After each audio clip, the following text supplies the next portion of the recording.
ముఖ్యమంత్రి జగన్మోహన్ రెడ్డికి రంకుముగుళ్లా తగులుకొని 4.5 సంవత్సరాలుగా నిత్యం జగన్మోహన్ రెడ్డికి నిద్ర లేకుండా చేస్తున్నటువంటి రఘురామకృష్ణరాజు గారు జగన్మోహన్ రెడ్డిపై గెలుపు సాధించాడు. జగన్మోహన్ రెడ్డి ఘోర ఓటమి ఒప్పుకోవాల్సినటువంటి పరిస్థితి ఏర్పడిపోయింది. 151 ఎమ్మెల్యేలు 22 ఎంపీలున్న ఒక్క ఎంపీ రఘురామకృష్ణరాజు ముందు జగన్మోహన్ రెడ్డి ఎందుకు తల దించుకోవాల్సి వస్తుంది?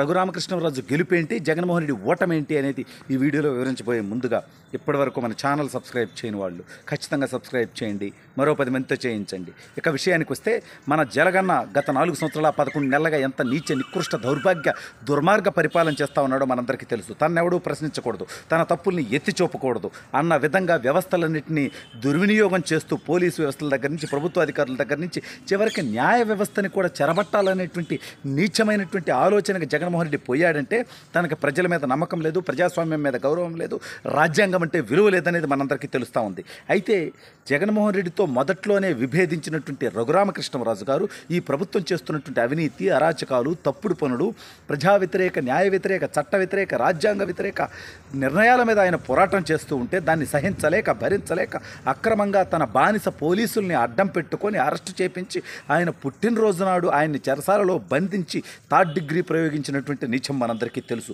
సరే, కరెక్ట్గా 2 నెలల తర్వాత ఆ ఘటనలో ఎవడెవడైతే పాల్గొన్నాడో వాళ్ళందరి తొత్తర తీరుద్ది. ఇవాళ తెలంగాణలో చూస్తూ ఉన్నాం. ఫోన్ ట్యాపింగ్ విషయంలో ప్రణీత్ రావు, భుజంగరావు, తిరుపతన్న, ఎక్స్, వై, జడ్డు మొత్తం కులం కోసం, మతం కోసం, డబ్బు కోసం, ప్రలోభాల కోసం, ప్రమోషన్ల కోసం పనిచేసినటువంటి బానిసల బతుకులు తెలంగాణలో ఏమవుతున్నాయో మనం చూస్తున్నాం. రేపు అంతకు మించి ఆంధ్రాలో జరగబోతూ ఉంది. అయితే జగన్మోహన్ రెడ్డి రఘురామకృష్ణరాజుపై ఎప్పటికప్పుడు గెలిచే ప్రయత్నం చేస్తుంటే ప్రతి ప్రయత్నంలోనూ రఘురామకృష్ణరాజు గారు విజయం సాధిస్తూ జగన్మోహన్ రెడ్డిని ఘోరంగా ఓడించడం జరిగింది.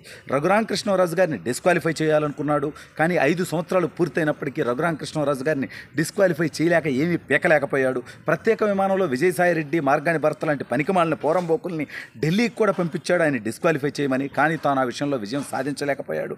అదేవిధంగా జగన్మోహన్ రెడ్డి దిగిపోయేంత వరకు, ముఖ్యమంత్రిగా ఉన్నంత వరకు నరసాపురంలో, భీమవరంలో అడుగు పెట్టనివ్వను రఘురామకృష్ణరాజును అన్నాడు. కానీ సంక్రాంతికి రఘురామకృష్ణరాజు గారు తన స్వస్థలం, సొంత నియోజకవర్గంలో భీమవరంలో, నరసాపురంలో అడుగు పెట్టడం జరిగింది. రాజమండ్రి నుంచి భారీ ర్యాలీగా ఆయన వెళ్ళడం జరిగింది. ఈ విధంగా ఎప్పటికప్పుడు జగన్మోహన్ రెడ్డికి రాడ్లు దించుతూనే ఉన్నాడు.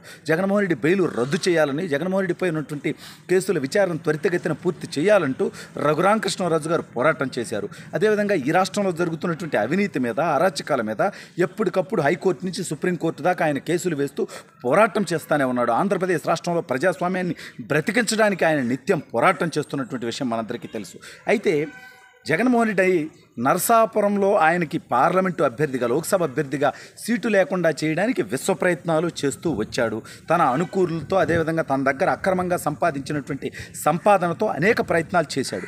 అయితే జగన్మోహన్ రెడ్డి అనుకుంటున్నాడు నరసాపురం సీటు బీజేపీ రఘురామకృష్ణరాజు గారికి ఇవ్వకుండా ఆపి నేను విజయం సాధించానని కలగంటున్నాడేమో, కానీ వాస్తవానికి విజయం సాధించింది రఘురామకృష్ణరాజు గారు. రాడ్డు దిగింది జగన్మోహన్ రెడ్డికి. ఎందుకంటే జగన్మోహన్ రెడ్డి అనేటువంటి వ్యక్తి ఒక పార్టీ అధ్యక్షుడు.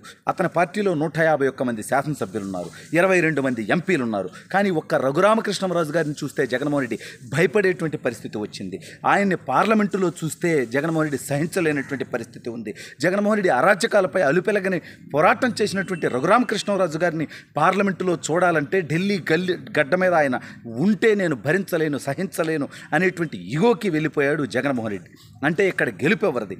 ఒక సాధారణ ఎంపీగా ఉంటూ, ఒక ముఖ్యమంత్రిగా ఉండి, ఒక పార్టీ అధ్యక్షుడిగా ఉండి, 22 మంది లోక్సభ ఎంపీలు, అదేవిధంగా రాజ్యసభలో 11 మంది ఎంపీలు కలిగినటువంటి జగన్మోహన్ రెడ్డి, 151 మంది ఎమ్మెల్యేలు కలిగినటువంటి జగన్మోహన్ రెడ్డి ఒక ఎంపీకి భయపడ్డాడంటే ఇది రఘురామకృష్ణరాజు గారి గెలుపు కాదా?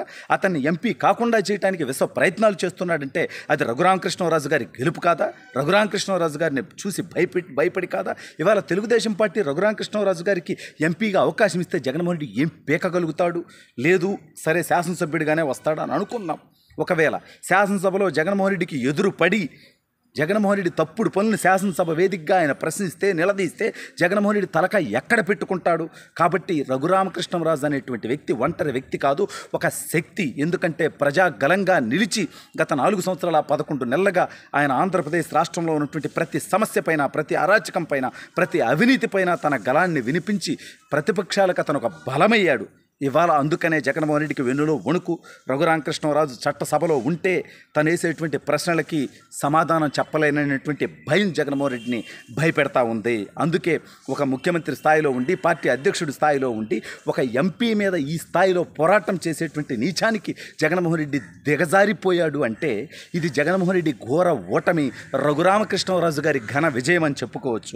ఏది ఏమైనప్పటికీ గత 4 సంవత్సరాలుగా ప్రజల తరపున ప్రజాగలంగా నిలిచినటువంటి రఘురామకృష్ణరాజు గారు, ప్రజా సమస్యలపై పోరాడినటువంటి రఘురామకృష్ణరాజు గారు, ఈ సైకో జగన్మోహన్ రెడ్డిపై అలు పెరగనటువంటి యుద్ధం చేసినటువంటి రఘురామకృష్ణరాజు గారు చట్టసభలో ఉండడం అనేది రాష్ట్ర ప్రజలకే అవసరం. అందుకనే ఖచ్చితంగా రఘురామకృష్ణరాజు గారికి న్యాయం జరగాలని మనస్ఫూర్తిగా కోరుకుంటూ మరోసారి ఆయన ప్రజల ద్వారా ఎన్నికవుతాడని చెప్పి నమ్ముదాం.